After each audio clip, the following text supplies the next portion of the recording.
Good afternoon, ladies and gentlemen. My name is James Lee from Korea Health Industry Development Institute. 안녕하세요. 저는 한국보건산업진흥원 미국 지사에서 근무하고 있는 이영재라고 합니다. 반갑습니다. On behalf of KDN, I would like to extend a very warm welcome to all of you. We appreciate you taking the time off from your busy schedule to join us today. 한국보건산업진흥원을 대표하여 바쁘신 와중에도 시간을 내서 참석해 주신 여러분께 다시 한번 감사의 말씀드립니다. Korea Health Industry Development Institute is a government-affiliated institution which performs professional and systematic support to develop domestic health industry and enhance healthcare services. Since its establishment in 1999, KD executes national programs to enhance the competitiveness of the health industry, including healthcare services, pharmaceuticals, medical devices, and food and cosmetics. To strengthen the competitiveness of the national health industry in this global era, KD promotes international collaborations like today. 저희 보건산업진흥원은 국내 보건산업을 발전시키고 의료 서비스를 향상시키기 위해 전문적이고 체계적인 지원을 수행하는 정부 산하기관입니다. 1999년 설립 이후 헬스케어 서비스, 의약품, 의료기기, 식품 및 뷰티 화장품과 같은 보건의료 산업의 경쟁력 강화를 위한 각종 국가 프로그램을 시행하고 있으며 글로벌 시대에 발맞추어 세계 각국과 국제 협력을 추진하고 있습니다. Today's event is also designed to share useful information about prevention, diagnosis, and treatment methods among Asian Americans who are classified as high-risk group of gastric cancer through collaboration with gastric cancer specialists from Korea and the US. 오늘 행사 역시 한국과 미국의 위암 관련 전문가 협력을 통해 한국인 발병률 1위이자 위암 고위군으로 분류되는 아시아계 미국인을 위한 위암 예방, 진단, 치료 방법 등에 관한 유익한 정보를 공유하고자 마련되었습니다. The event will have a coffee break for about 15 minutes around 3 p.m. There's also exhibition tables outside the event hall. If you have any questions, please feel free to visit the booth outside. 본 행사는 3시경 약 15분간 커피 브레이크를 가질 예정입니다. 행사장 밖에는 의료기관 홍보 부스도 마련되어 있으니 문의사항이 있으시면 언제든지 부스에 찾아가셔도 됩니다. Now to start out the session, we would like to hear some welcoming remarks. 자, 시작하기에 앞서 개회사가 있도록 하겠습니다. Please let me introduce you to our Chief Representative of Korea Health Industry Development Institute, Mr. Jong-hee-oh. 한국보건산업진흥원 미국지사 오종희 지사장님의 개회사를 듣도록 하겠습니다.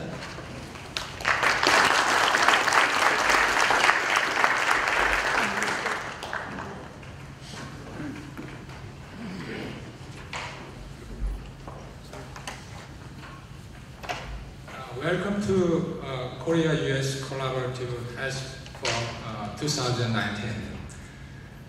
First of all, I would like to give my regard to City of Hope, the forum's platinum sponsor and US presenter for the event. Also, I would like to thank Wan Jun Kim, the Consul General of Los Angeles, who will give a congratulatory speech to honor this event.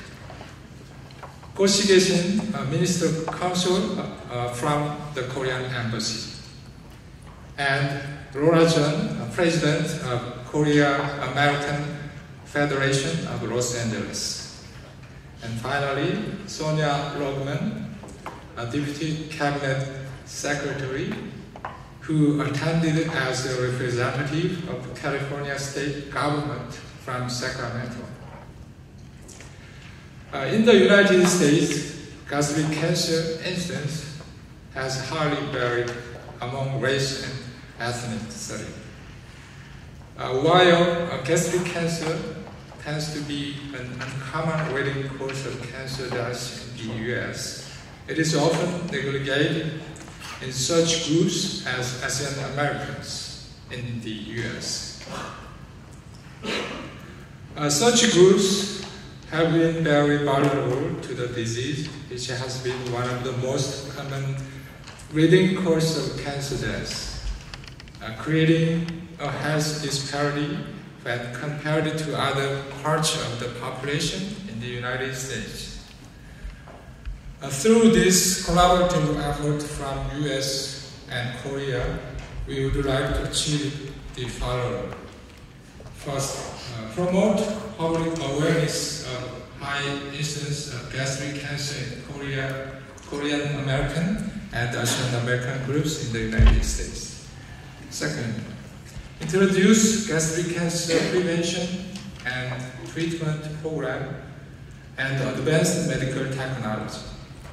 Third, continue on international dialogue aiming to eliminate such health disparity in the field of gastric cancer for Korean American and Asian American in the US. Fourth, take a leading role in contributing to the Korean Americans and the Asian Americans' overall health.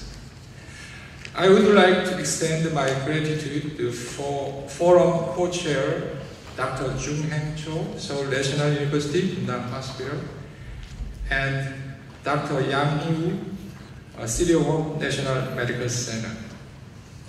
Along with participating members of Asian American Stomach Cancer Task Force, currently led by Dr. Ju Ha Hwang, Stanford University. I hope this forum would lead you to beneficial information and good health. 한국말로 인사드리겠습니다. 시니어 동포 여러분, 오늘 바쁘신 가운데서도 저희 그 포럼에 참석해 주셔서 너무너무 감사드립니다. 저희 그 한국보건산업진흥원은 작년에 저희가 LA에 지사를 열었습니다. 그래서 한국과 미국의 위암 분야 전문가들을 모시고 우리 동포들에게 도움이 되는 그런 최신 정보와 의료 기술 그리고 검진 시스템 등을 저희가 소개를 할 예정이고요. 그리고 중간중간에 저희 그 여기 와 계신 우리 그 의사분들이 또 상담도 가능한 시간입니다. 그리고 끝나고 저희가 그 간단한 상담회도 있기 때문에 오늘 이 포럼을 즐겨주시면 감사드리겠습니다. 감사합니다.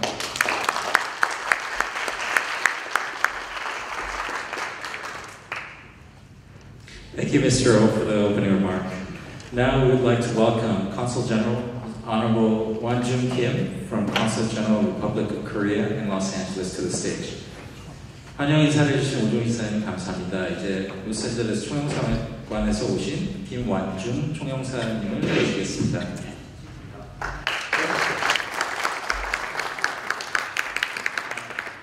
Very good afternoon, everyone. My name is Wanjung Kim. I've been working as a Consul General of Republic of Korea to Los Angeles since December 2017. It's about a year and a half. Distinguished guests and ladies and gentlemen, it's my pleasure to welcome you to the first Korea-US Collaborative Healthcare Forum, jointly organized by the Korea Health Industry Development Institute and City of Hope. Let me first begin by expressing my sincere gratitude to Honorable Sonia Rogaman, Deputy Cabinet Secretary of Governor Newsom, for taking time out of her busy schedule to join us, all the way from Sacramento. And gastric cancer is not a leading cause of cancer deaths in the US, and that numerous researches attest high vulnerability in many Asian American groups. Given that California being the home to the largest Korean American and Asian American community, public discussion on such disparity and resolution must be undertaken at extensive levels. In this regard, today's forum will serve as a profound platform to open insightful conversation on gastric cancer between Korea and US, exchanging resources and promoting cooperation. For such discussion, eminent professionals in various fields have been invited from other states and Korea today to participate. From Korea, we have an expert from National Cancer Center and Korea University Hospital, Seoul National University Hospital, and Severance Hospital and Samsung Hospital in Korea. And from the US, we have an expert from City of Hope, Stanford, Harvard, and USC. So I hope today's forum will be fruitful and a productive occasion for all of you. And thank you so much and enjoy the program this afternoon. Thanks so much. 감사합니다.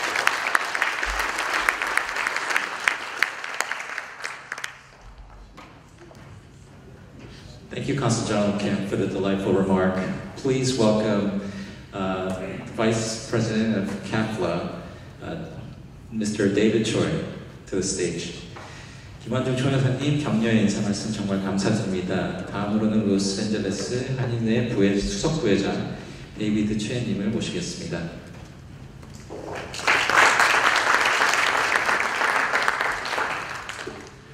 Good afternoon. My name is David Choi, Korean American Federation Vice President.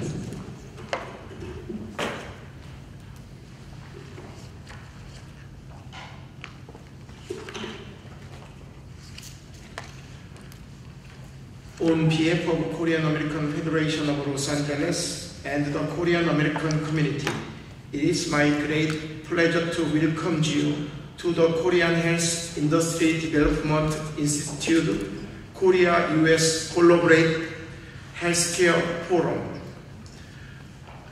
My heartfelt congratulations goes to KHIDI on hosting the first ever international forum on gastric cancer advancement and disparities impacting Koreans, Korean Americans, and Asian Americans. At KAPLA, one of our missions is to empower the Korean American community. So we are especially pleased to see leading medical experts from across the globe unite and collaborate to share the latest advancement and policy recommendation in order to improve in the health and the well-being of our community. I would like to thank KHIDI U.S. Chief Representative Mr. Oh Jong-hee and the panelists for their contribution in today's forum.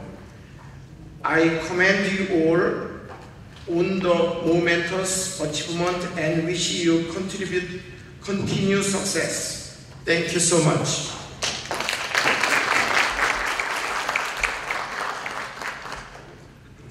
Thank you, Mr. Choi. I'd like to invite Mr. Alexander Kim, Commissioner of State of California Board of Behavioral Sciences, to the stage. 다음으로는 캘리포니아 Board of Behavioral Sciences의 알렉산더 킴 씨를 모시겠습니다. Good afternoon, everybody.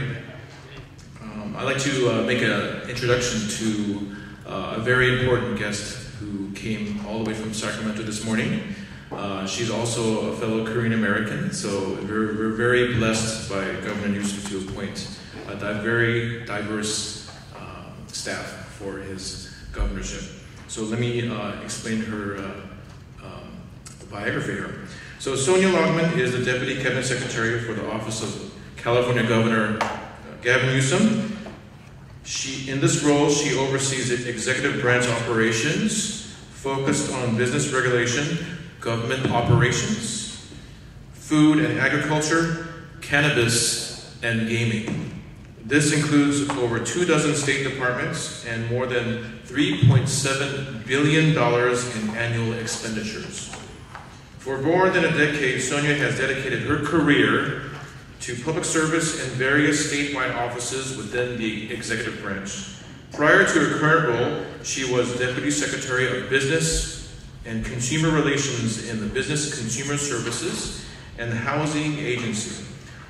Sonia served as Director of External Affairs at the California Exposition and State Fair, where she contributed to the operation of the 750 state acre-owned facility located in Sacramento.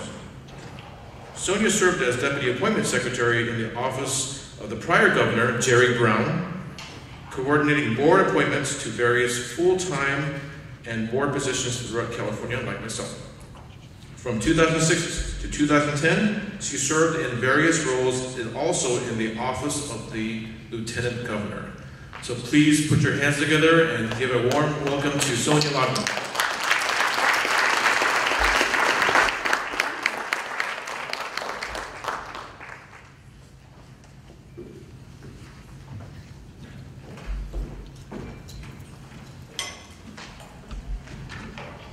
Thank you, Alex, for that very warm welcome.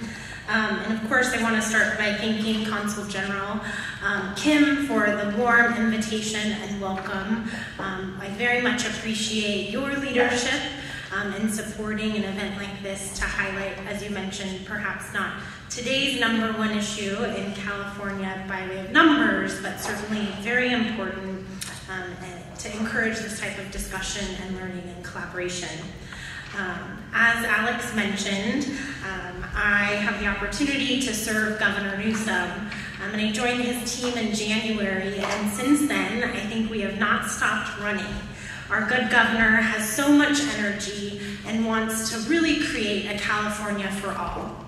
What that means is that he's focused on a few different things. First, confronting the cost crisis here in California, making sure that all Californians have the environment to thrive, for standing up to California's values, welcoming immigrants and others, perhaps unlike others in our political sphere, as well as focused on the efficiency of government operations. Really making sure that as Californians, as Korean Americans, and as members of the public, that you have access to the services that you want and need in a very meaningful way that meets your expectations. We'd really love for government to keep pace with some of what our partners are doing in the private sector as well. I was very excited again by the invitation, and I think part of that is because it was so personal. My father is a cancer survivor, while he is the other part of my life. My mother is immigrated from Gwangju. I would like to think that because his general practitioner, his Asian American doctor, really listened to what he was saying about his health, that he was screened earlier and they found the lung cancer within his body, and now I'm very fortunate to say he has completed his 5 years and we haven't seen any signs back. And what that really means is how important today's conversation is, to have these practitioners come and really talk about the data, right? When you look at the numbers of what's going on in Korea and the research that's happening here in California and other places throughout the US, I know we're joined by some doctors from elsewhere, it is very astounding. And really, what does that mean? That means that as we look to solutions, things that we can do, one of the things that I wanted to highlight is the governor's budget, which is looking to decrease healthcare costs as well as increase access for families. As you all are thinking through these things, it does impact how folks are able to access care. In the governor's budget, we were able to make some changes to the Covered California health insurance premium, really focusing on, for the first time, middle-income individuals, so business owners that might have to cover that healthcare coverage to cover things beyond what they've seen in the past. As you continue to focus on the science, part of what really I hope you take away from today is then the action. Whether it's making sure that your family members understand what the health implications are and take charge and make sure that you continue to advocate for yourself. But even beyond that, I would really encourage you to get involved in government as well. There are so many ways to serve and participate, whether it's like our Commissioner Alex Kim on a board appointment where you've got to invest time in building the policy, all the way to just making sure that you comment on regulations or other types of policies that might be coming through public comment. And lastly, I would be remiss if I didn't put in a plug. Next year, we will have our 2020 census. And what that means is really making sure that you remain visible to our government, but to make sure that you get counted. It's so important, not only for representation, but also for the way that dollars are apportioned back to your community by way of education or healthcare or otherwise. And a little fast fact, if you get in early, this is the first time we're doing the US Census online, and so there will be opportunities for Korean language assistance by going online as opposed to waiting for the paper version of the census document. So very much encourage you. Again, I hope you take away so much from today, and thank you for having me here, and to Consul General again for the invitation. Enjoy.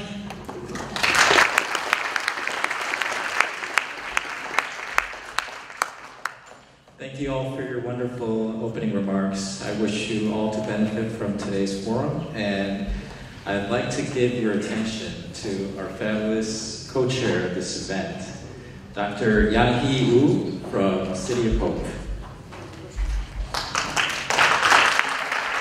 오늘 행사를 위해 좋은 말씀해주신 김한중 총영사님, 데이비드 최 대표님, 그리고 미스 써니아 마부님께 감사의 말씀드립니다. 시리어법의 우양희 박사님을 소개드립니다. 저희 저희 행사 코체어로 계십니다.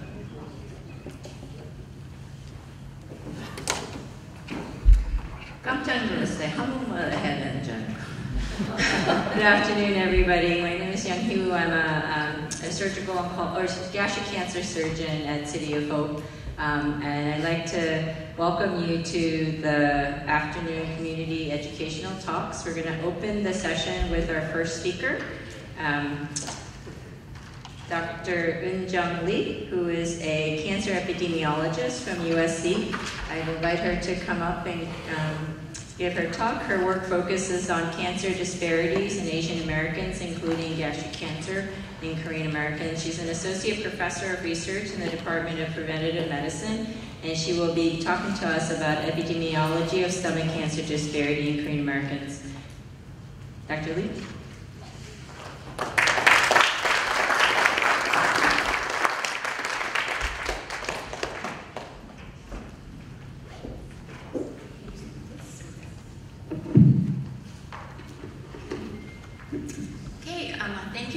Here today, so I'm going to talk about stomach cancer disparity in Korean Americans.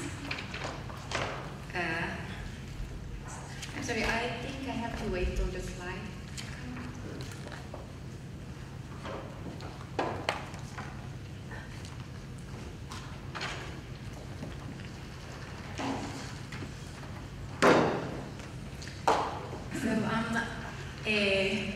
Today we are going to talk about stomach cancer incidence trends, focusing on Korean Americans, and in comparison with in comparison with U.S. whites and Native Koreans. I'm sorry, this is not my final version, but. Okay, so then we'll talk about stage diagnosis as a prognostic factor. Then we will talk about survival rate. So let's first look at the stomach cancer, top 10 cancer sites in Korea. This chart is from Korea National Cancer Center, or 국립암센터. As many of you know, stomach cancer ranks #1 in Korea in men, and ranks #4 in women. In the US, stomach cancer is not included in the list of top 10 cancer sites. So none of these here. If we go further down, stomach cancer in the US ranks #12 in men and 17th in women. but it was not like that just less than 100 years ago in the US. In fact, in 1930s, stomach cancer incidence was very high in the US, and the stomach cancer was the leading cause of cancer death. Then the incidence decreased dramatically. Oops, I'm sorry. And what we are observing now is only a fraction of the incidence in the US in 1930s. Let's look at the US data now in 2015, separately for each race ethnic group. So typically in cancer statistics, many Asian subgroups, including Korean Americans, are combined as API, or Asian/Pacific Islanders.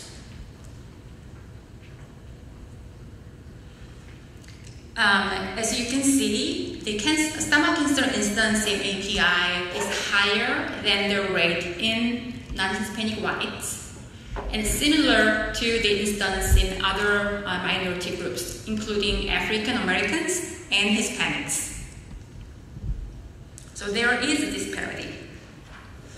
And we know API, or even Asian group, is a broad category. And the stomach cancer incidence worldwide is highest in South Korea, followed by a few East Asian countries like Japan and Mongolia and certain parts of China. So we looked at stomach cancer incidence in Asian subgroups, including Korean Americans separately, using the data from California Cancer Registry. A good news is that stomach cancer incidence has declined over time in Korean Americans, both in men and women. But Korean Americans had about 5 to 6 times higher stomach cancer incidence compared to whites.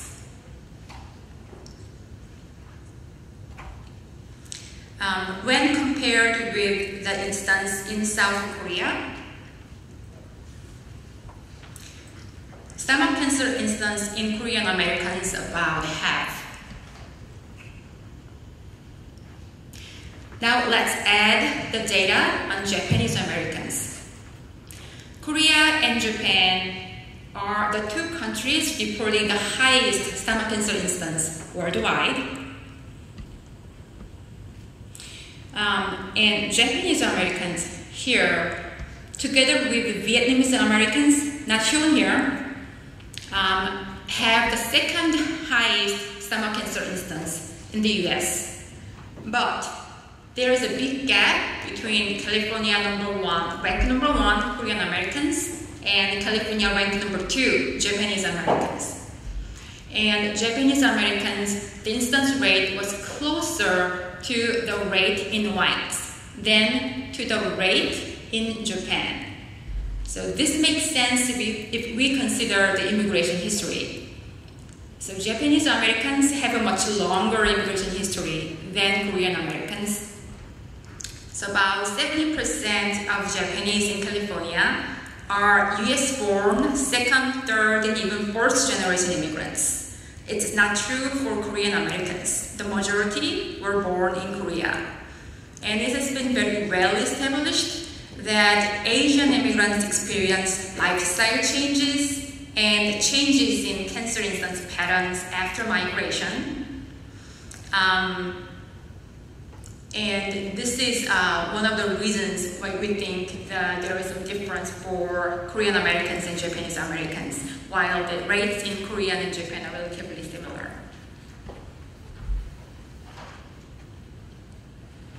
So far we discussed stomach cancer incidence rates, and now let's look at prognostic factors. And today we are going to focus on stage and diagnosis.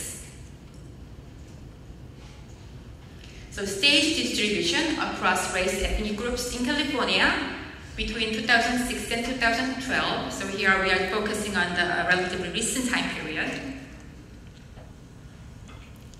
So starting from the red, so this graph shows the proportion of stomach cancer patients diagnosed at a localized stage or early stage, and the regionally spread stage, and distant stage or metastasized stage for whites, non-Hispanic whites, Japanese Americans, and Korean Americans.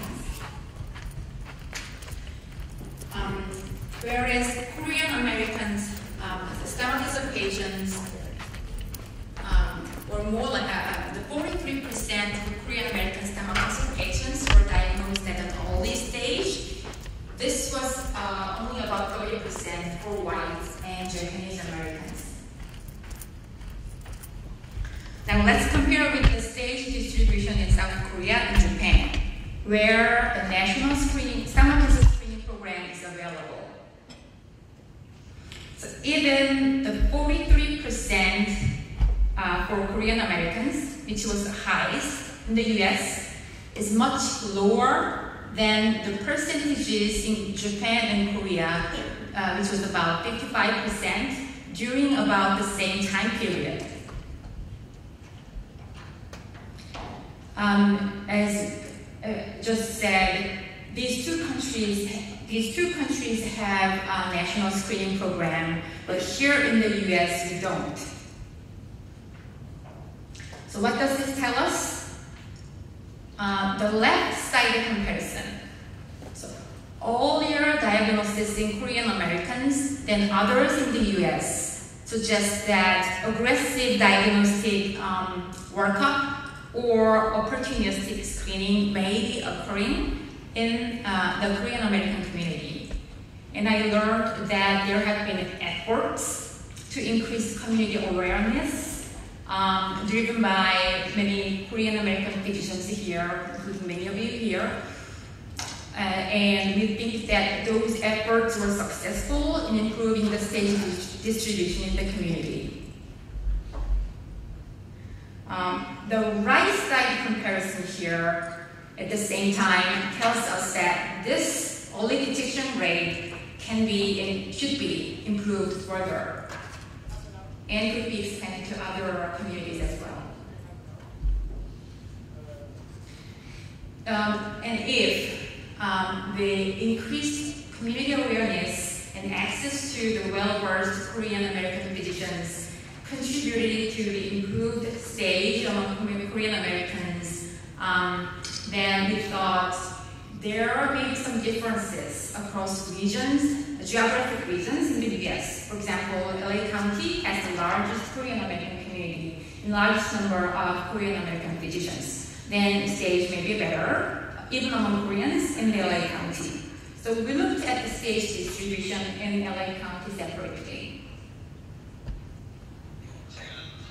So among Korean Americans, those in LA County, about half of the stomach cancer patients were diagnosed at an early stage or localized stage, but it was lower in other parts of California and even lower in outside of California, even among the Korean Americans.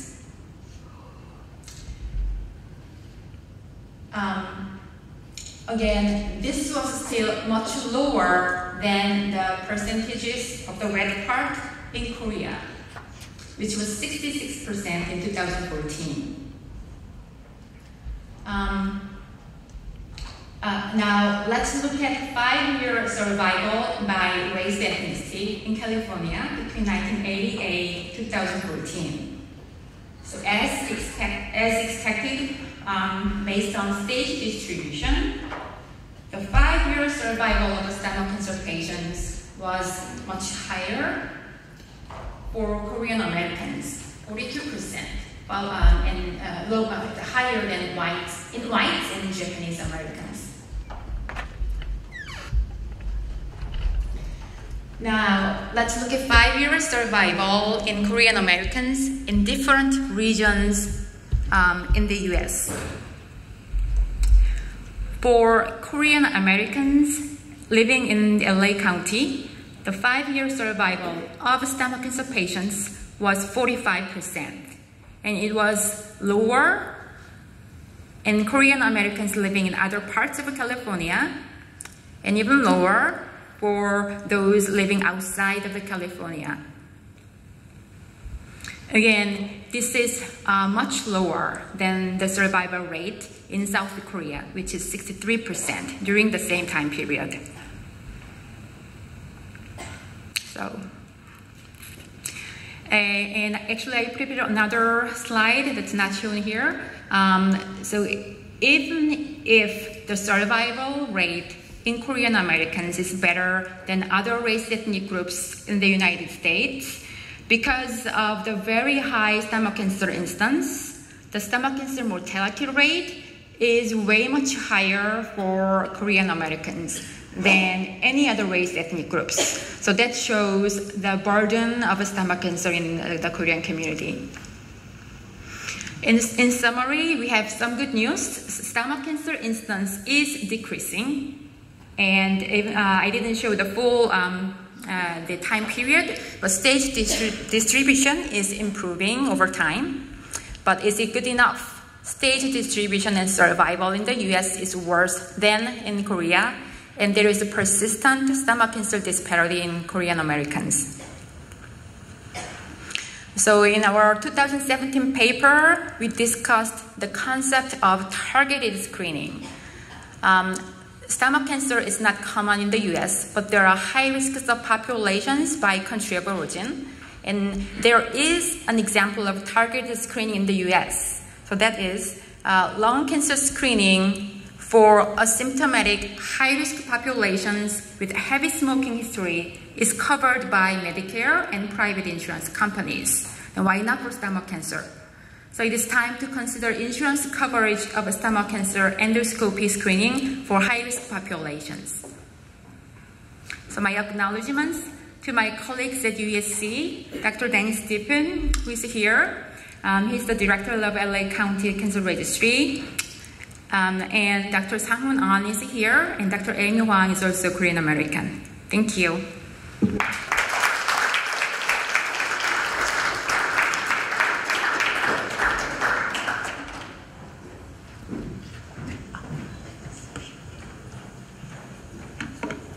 Thank you very much, Dr. Lee, for that very excellent presentation. We're going to hold off on all questions until the end, and thank you for finishing on time. So, for the next speaker, before I introduce the next speaker, for all the speakers coming up, James is going to be in the back.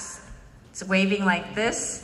About 2 minutes left, so that you'll know that if you have 10 slides left and James is waving, you need to fast forward. Okay. So, moving on to our next speaker, Dr. Kumhae Roo from National Cancer Center. She is a graduate of Ewha University and trained at Ewha University, gastroenterologist and a specialist in early detection program for GI cancers. She's going to be speaking to us on National Screening Program for Gastric Cancer in Korea. Dr. Roo? Oh, there you are.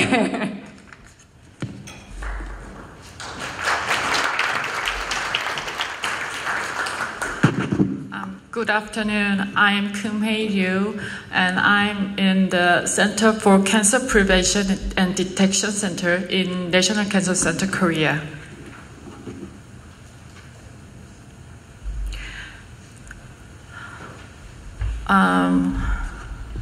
Well, I'm gonna talk about first cancer epidemiology in Korea first, and then I will introduce you about National Screening Program. Well, in Korea, the total number of new cancer is 229,180, and for male, 120,068 cases, and for female, 109,112 cases occurred in 2016. And cancer incidence is increased from year to year.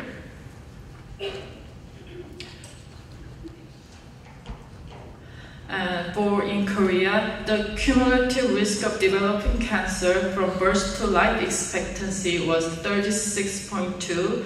So in men, 2 in 5 can have cancer in life, and for women, 1 in 3 can have cancer in life.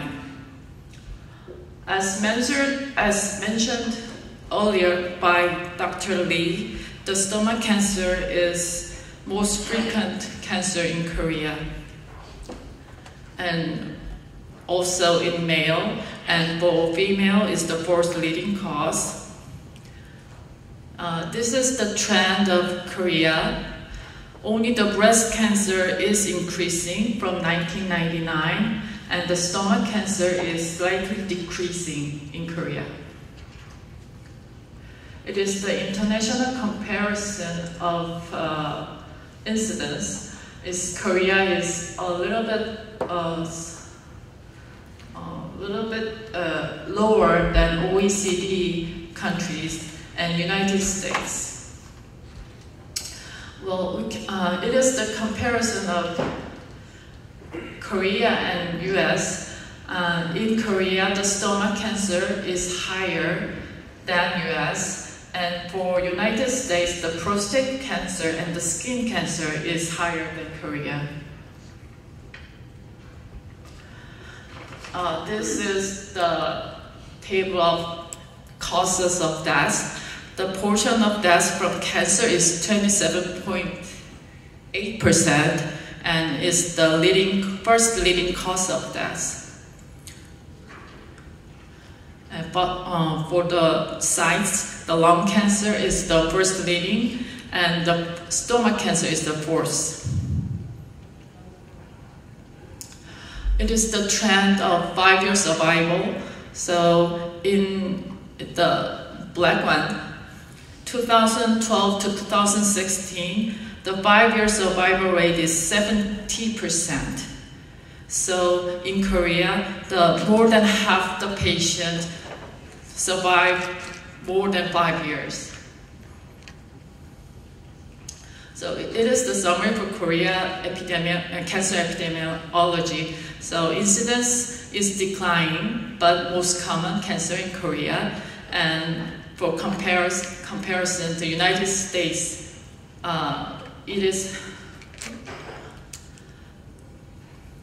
Korea has a higher incidence compared with United States, and is the 4th leading cause of mortality.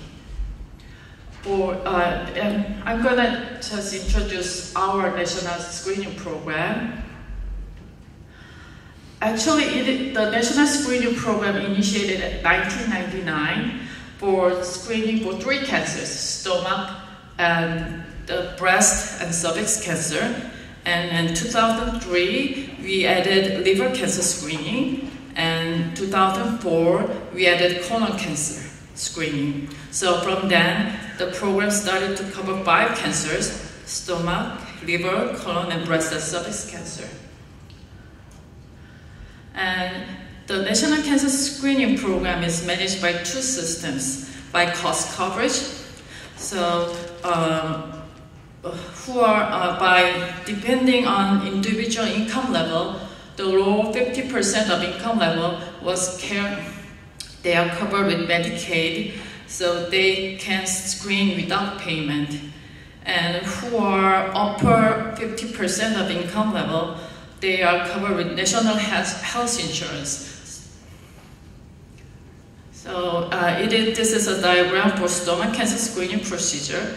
So people aged more than 40 years old are recommended to examine with endoscopy every 2 years. And if the endoscopy is not available, it may perform with upper GI series examined by X-ray. And why we set the age at 40?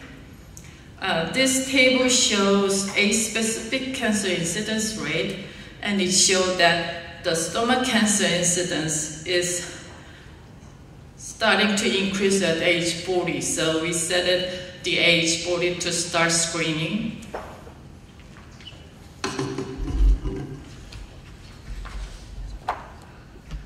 And why endoscopy?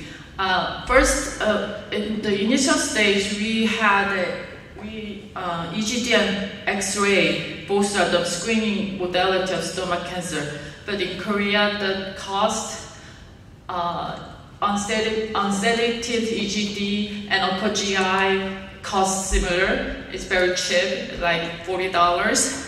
So it is like a cost-effective screening modality, and the detection rate is much higher compared to upper GI series. So this is the survival rate.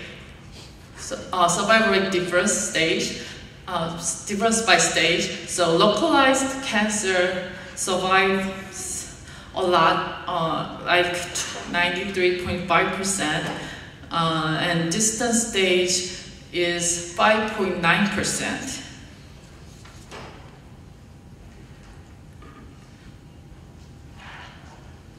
And this is the table, shows that early cancer portion between screening-based and hospital-based endoscopy. The screening-based endoscopy has resulted in a higher portion of early-stage cancer, which doesn't have symptoms. And the hospital-based endoscopy means when you have a symptom and go to the hospital and examine. So the portion of the early cancer is much higher in the screening-based endoscopy. So we set the screening interval for 2 years because we compare to repeated EGD screening versus infrequent screening. In repeated EGD screening group has 50% decreased incidence. And the cancer detected by repeated EGD is much more early stage in cancer. So we also, National Cancer Screening Program recommended to perform EGD every 2 years. So this is the performance of National Cancer Screening Program. Stomach cancer, by encouraging cancer screening through media and by offering free or low-cost screening, the rate of participation has been increased from 11.4% at 2002 to 47.8% at 2016. And if we include opportunistic private screening, the participation rate increased up to 72.8%. So, performing national screening program, the survival rate increased about from 42.8% to 76%. And for international comparison of the cancers, the stomach cancer is much higher in Korea at 76%, and United States is 32%, and Canada 25%, and Japan is over 60%. And the blue, in the blue cancers that are also screened by National Cancer Screening Program is much higher, it's getting higher. So, well, I think in Korea, the National Cancer Screening Program is very good. And in addition to current program, we are going to start screening about lung cancer. Maybe this is the take-home message for you. NCC had made 10 codes for cancer prevention. So it is about the behavior and diets and smoking or alcohol, and plus the secondary prevention for screening. This is the last slide. Thank you very much.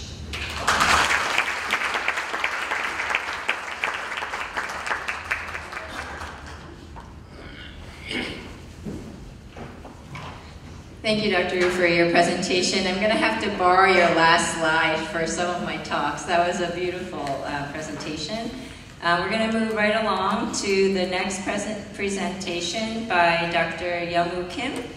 Professor Kim is an internationally renowned gastric cancer surgeon. He is the chief surgeon for the Center for Gastric Cancer at the National Cancer Center in Korea. He's done over 5,000 gastrectomies and published over 270 peer-reviewed articles, very well accomplished and internationally known. What I did not know is that he served as a flight surgeon for the Air Force, and you were a captain. I learned something new every day. So he will speak to us about the overview of gastric cancer treatment in Korea. Thank you.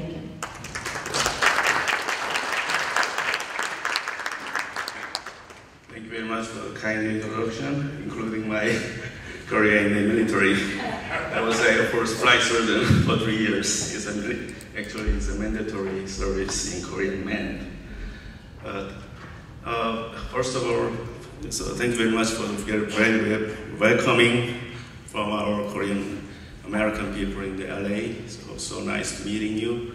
And it's my great honor to be here, to share our experiences as a Korean surgeon on behalf of the Korean surgeons.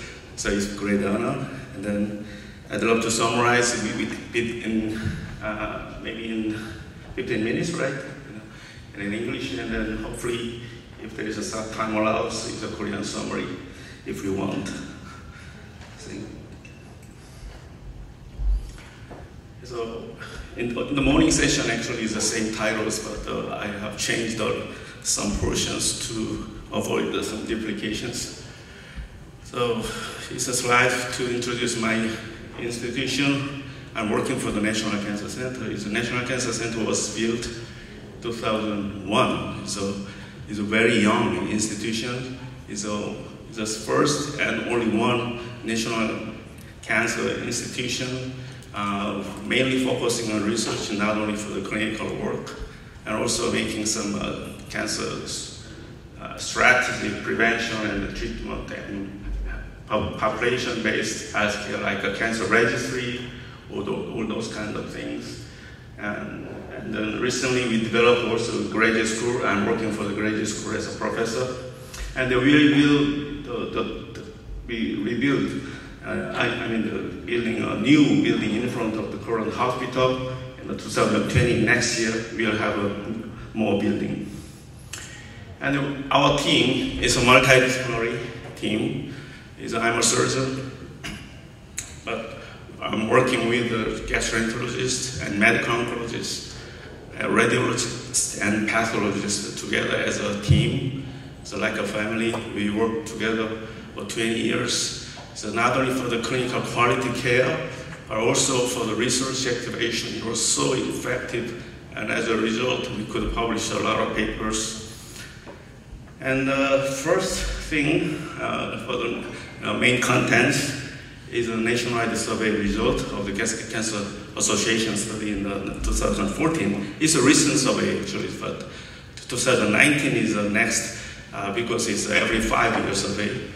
It's a recent survey. You could see mainly the volume of the Korean hospitals. Korea is population is 50 million, but the land size is small. It's 100,000 square kilometers. You know well that in a very densely populated country, I think there's a main region around more than 20 million living. So as a result, there are many big institutions, and more than 500 cases a year surgery is done in 7 institutions in Korea. And it is 46% of whole cancer in Korea. So it's an amazing number of the centralization. I think no countries in the world can do this like a centralization. But it's a good and bad actually. But anyway, good aspect I will explain today. And so, Dr. You presented about the cancer screening program, and you must have seen that the early cancer is dramatically increased from 1995. The early cancer was just 26%, but in the 2014, the early cancer is 60%. It's almost more than doubled up. And then surgical approach is also a big change. In the 2004, open surgery was 80%, but in 2014, you could see the laparoscopic and the minimally invasive surgery, like a laparoscopic surgery and robotic surgery, dramatically increased and up to 40% or more. And this is the data from a National Cancer Center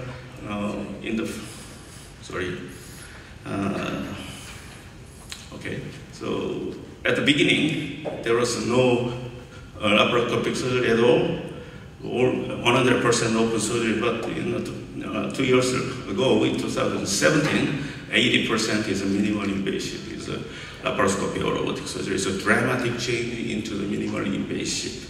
So I think it's not just the National Cancer Center, but the Bundang Seoul National University Bundang Hospital or Samsung Asan and all big institutions in Korea are similar.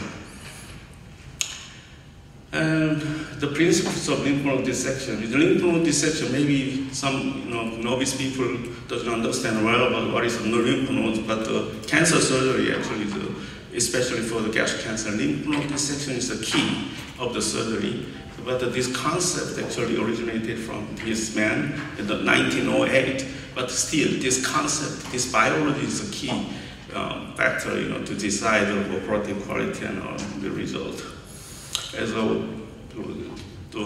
call that the D2 surgery is a standard. D2 means somewhat wide radical excision of the lymph node around the stomach, not only just perigastric area, but including some second tier and third tier, including some third tier nodes. But it was developed actually by Japanese pioneers in the 1950s. So it's already 60 years. But my teacher, Professor Jim Kim, he passed away 10 years ago, but he was also a second-generation pioneer. And then, so D2 is now a standard surgery all over the world, including the United States. And the first time, but somewhat, although the name is similar, is a D2, but the concept of the D2 is somewhat changed. So at the first time, the lymph node dissection means like an arterial ligation, and now it's more likely based on the embryological mesogastric concept resection, preserving the pancreas. Pancreas is the inside of the mesogastrium, so we shouldn't resect the pancreas, but preserve the pancreas. There's a difficulty in the gastric cancer surgery. Gastric cancer, I would say, is the most difficult cancer surgery in the abdominal cavity for those solid tumors. But I don't know others agree. But okay, just a moment. Yeah. So this is a kind of photography by the Professor Shinohara, who made the concept of the embryological dissection. I just want to show this picture because to explain this kind of envelope dissection. All the lymph nodes around the stomach is not separately dissected out. So the stomach, and including the lymph nodes around the lymph node bearing soft tissues, is resected together with us. So one piece is envelope resection, we say. So we are now doing some clinical trials. The Dion Plus versus D2. Dion Plus is less extensive surgery, it's optimized surgery. So clinical trial is very important to make a new standard. So the Korean surgeons are very much working for those kind of clinical trials to change and improve the surgical quality and also outcomes. And then this is a classic study, so done for the proving role of the adjuvant chemotherapy after the resection. Professor of Medicine at Stanford University. He's an interventional gastroenterologist and expert in early detection and endoscopic resection of GI malignancies, including gastric cancer. He also has a PhD in bioengineering, and I think he does some fancy research in his lab. I'm not sure what it is, but I'm sure you can ask him later. He is also the current chair of the Asian American Stomach Cancer Task Force, which will become a great platform and an organization for us to all get involved in to try to get early detection screening for our Korean program. And today he's going to speak to us about when should we as Koreans and Korean Americans, meaning not everybody in the room, but about 90% in the room, should listen very carefully and take away his teaching message. Thank you.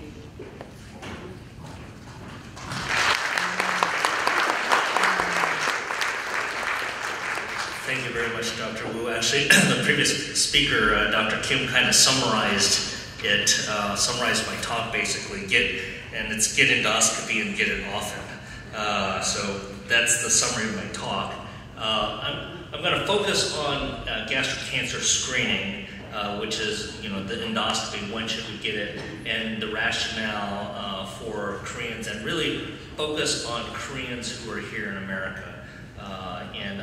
I know this is a community talk, so I'll try and keep a lot of the medical jargon out of this and hopefully get the message home that we all should be getting endoscopy, and the question is, when should we start and how often? So just to quickly go through this and to give the background, I think the previous speakers actually talked a lot about the epidemiology of gastric cancer. And I'll just quickly go over risks of gastric cancer by ethnicity. And that really points to who should be considered for gastric cancer screening. And I think the previous speakers actually all addressed that. So then I'll go on to talk about how do we perform gastric cancer screening and what to do when an early gastric cancer is suspected. And we'll briefly touch on endoscopic resection versus surgery.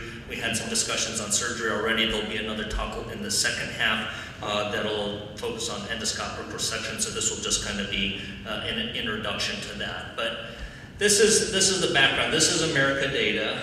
This is the incidence of gastric cancer from mainly from the SEER database, and then some from the California database. But this basically shows for gastric cancer in all races, this is for men, that the incidence again is low here in the U.S. and it doesn't register on many oncologists' radar, but it's still prevalent here, and the non-Hispanic white population has the lowest incidence here in the U.S., and all other minority groups, African Americans, Asian Pacific Islanders, Hispanics, all basically have double, and Dr. Lee demonstrated that in her talk nicely. But the problem is, if you lump all Asian and Pacific Islanders together, it's not as dramatic if you tease out both the Koreans and the Japanese Americans. And so the Korean Americans have a much higher incidence than anybody else here in here in America. And both these patient populations, and probably even all minority populations, warrant some degree of gastric cancer screening. Again, because our outcomes are so bad compared to the rest of the world, especially Korea and Japan.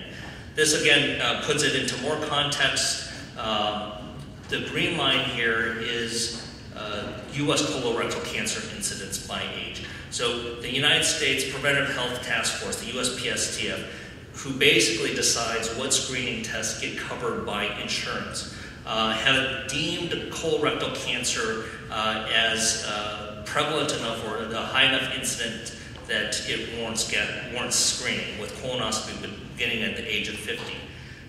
In the U.S., the incidence of stomach cancer is much lower, so the overall incidence is quite low. So for most people in the U.S., gastric cancer, again, is so infrequent it doesn't warrant screening. However, in the Korean population, so this is Koreans, their incidence of gastric cancer is substantially higher than even that of the U.S. population for colon cancer.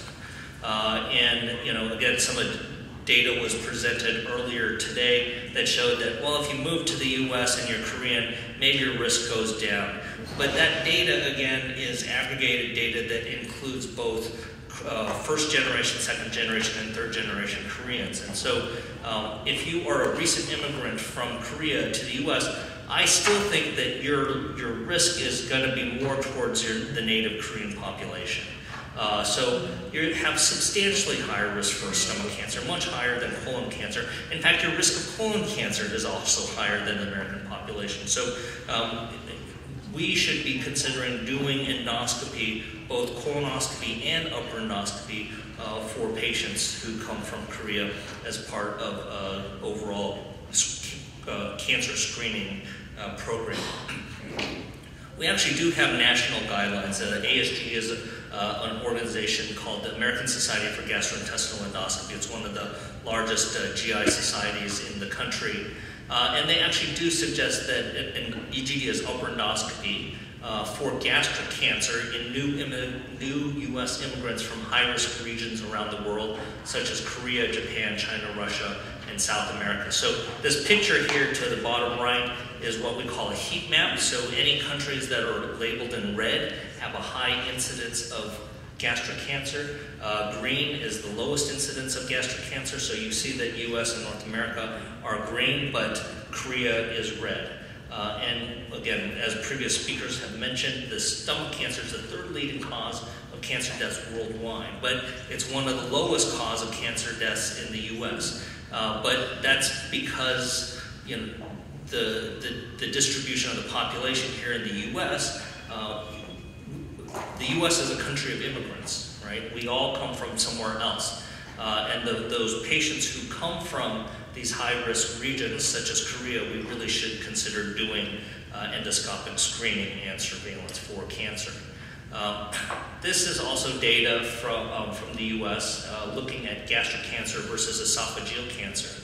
I'm sure that you guys have heard in the kind of in promotional talks on TV or whatnot about screening for esophageal cancer. You know, if you have GERD, if you have reflux, you should talk to your doctor about getting esophageal cancer screening with endoscopy.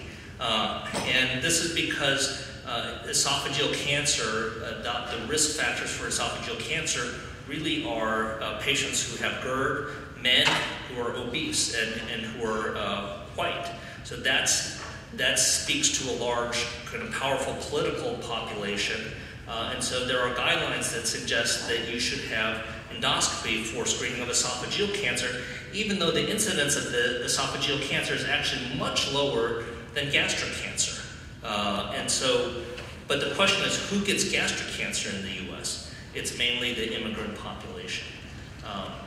This was already discussed as screen effective. I think that question has been answered. The U.S., we have just very poor 5-year survival. It's embarrassing. This is a great opportunity for us, and I think that this speaks volumes to people who are in the oncologic field. You know, for a 5-year survival of 31%, whereas other countries in the world are having survival rates in the 60 to 70% rate, as Dr. Yu discussed.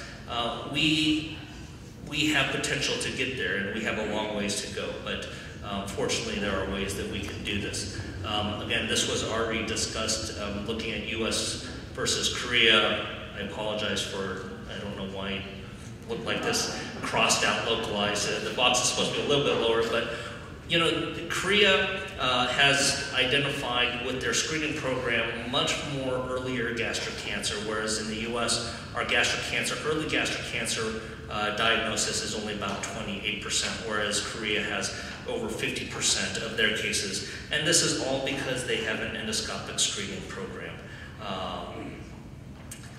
We did this study at the University of Washington that is based on data out of Seattle that showed that there are clear-cut risk factors to gastric cancer. One of them is your ethnicity. So East Asians, that means Chinese, Japanese, and Koreans, had actually almost a 16-fold higher risk of developing gastric cancer in our population than did the white population.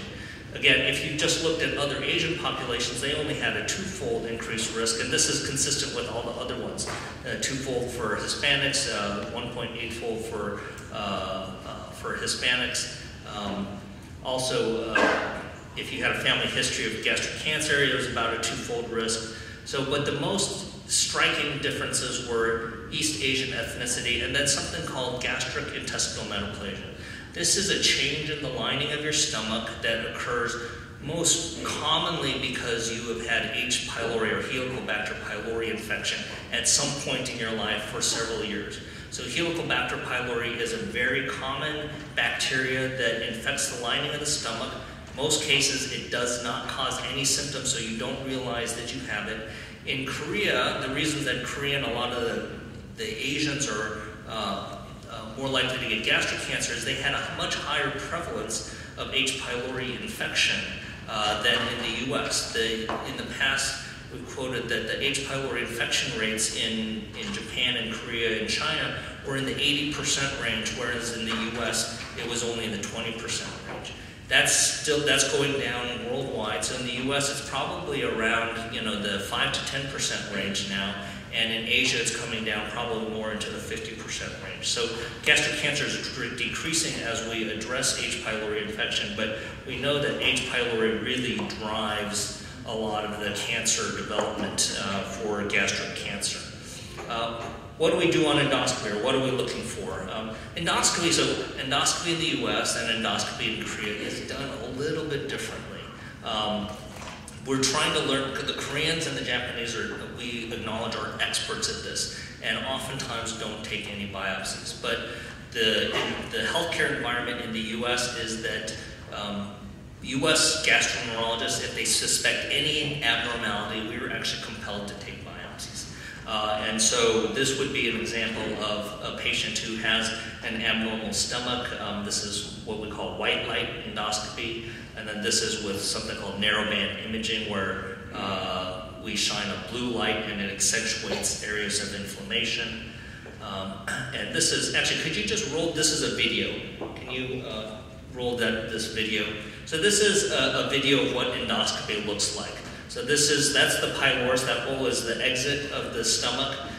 This is what we call retroflex view, where we look back on it. And you can see that there's kind of this pale area to the right hand side along what we call the lesser curvature of the stomach and the angularis. This is all what we call atrophic gastritis and has intestinal metaplasia in it.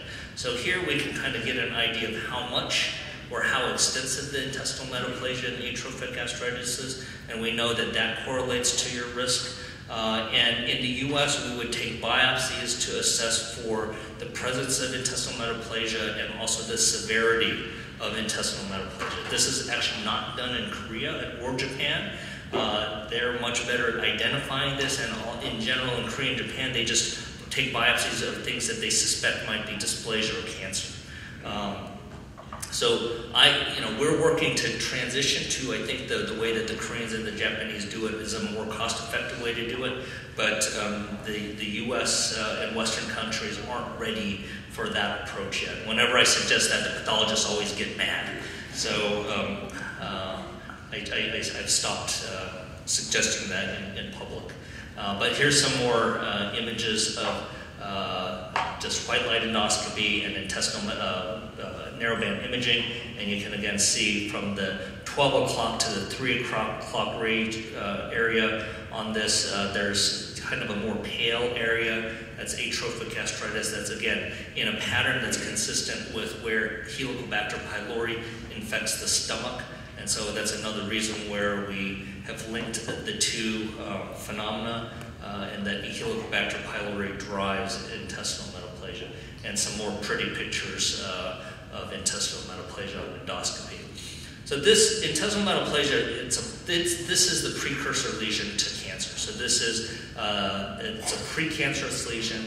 It increases your risk of gastric cancer. If you have intestinal metaplasia, your risk is at least 6 to 8-fold, and in our study in the University of Washington, I think it was a 15-fold increase. So the other thing to note is once you've developed this change in the lining of your stomach from H. pylori infection, it doesn't revert.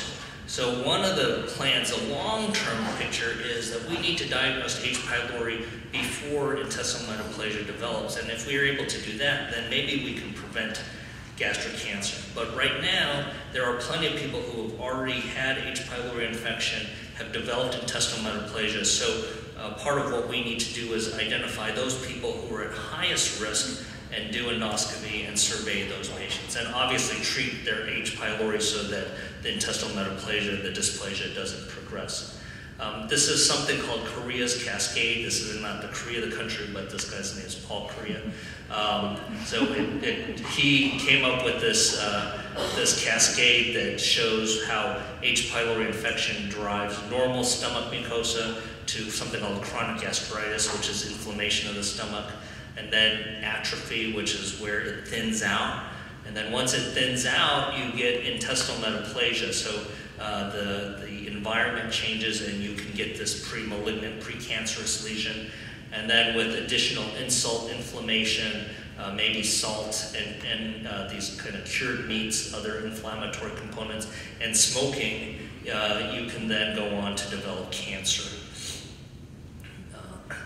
This is just some data, again, out of Seattle that shows that Asians and African Americans have a disproportionately high amount of intestinal metaplasia. These are all patients who had endoscopy at the University of Washington from 1999 to 2014. It basically represents the Seattle population. So 60% were Caucasian, 7% were Asian, 9% African American. But of those who get intestinal metaplasia, Caucasians only 43%. So they're underrepresented in this. And then Asian, Pacific Islanders, and African Americans basically have much more intestinal metaplasia relative to their population.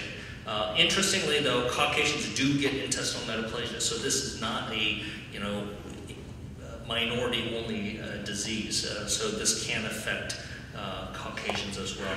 We found an overall incidence of 12% in patients who had endoscopy with biopsies of intestinal metaplasia. So it's if you consider all the endoscopies that happen, it's fairly common. And then this will get touched on in another lecture. One of the reasons that in the U.S. this is gaining interest is that as gastroenterologists, we are interested in this procedure called endoscopic submucosal dissection. And someone else will speak on this. This is a treatment for early gastric cancer, so not advanced gastric cancer. This is very early mucosal gastric cancer that can be resected endoscopically without surgery. So these are lesions that have very, very low risk of lymph node metastasis, as was discussed in the previous lecture. But endoscopists really want to do this. This is kind of the most sexy and endoscopic procedure. But in order to do this, we have to diagnose early gastric cancer. So I've been able to convince my colleagues that, well, if we do screening in high-risk populations like Koreans, maybe they'll be able to do some more endoscopic submucosal dissection and cure early gastric cancer. So this is an early gastric cancer lesion. We do a perimeter marking, and then we incise it, and then resect out the lesion and monitor the patient. And this is some data out of Korea, looking at ESD versus surgery for in a propensity matched format. This is where they just kind of compared similar patients and showed that there was no significant difference in outcomes for surgery. So I just want to conclude with this and who's at risk, and it basically is Koreans who've moved to LA. So get endoscopy. I mean, this was, we joke about this a little bit, but LA has the largest population of Koreans. Also, the Bay Area, Seattle, Chicago, New York are all major areas where there are high populations of Asian Americans. And so these are areas that we should focus on in spreading the word, telling people that they need endoscopy, they should get surveillance, and there's another guideline that I didn't mention, but if you are an immigrant from Korea or one of these high-risk regions, so especially Korea and Japan, since there are national guidelines already in place, our societies recommend that if you're an immigrant from those areas, you should be followed by the national guideline from the country that you came from. So those guidelines exist. A lot of the primary care physicians don't know about these guidelines. even a lot of my colleagues don't know about these guidelines, but they do exist, and there's plenty of data to suggest that we need to be screening and doing surveillance in patients who are high risk, especially Koreans who recently immigrated from the U.S. So, take-home points: gastric cancer is more common in Koreans than Korean Americans in the U.S. East Asians, especially Koreans and patients with family history, are highest risk, and consider screening EGD. And Koreans at the age of 40 should have your first endoscopy at that time, and that's per the Korean national guidelines. If you haven't, get tested for H. pylori, and early gastric cancer can be managed endoscopically without the need for surgery if caught very early. There are very clear-cut indications, and not all cancers can be managed endoscopically. So with that, I thank you for your attention.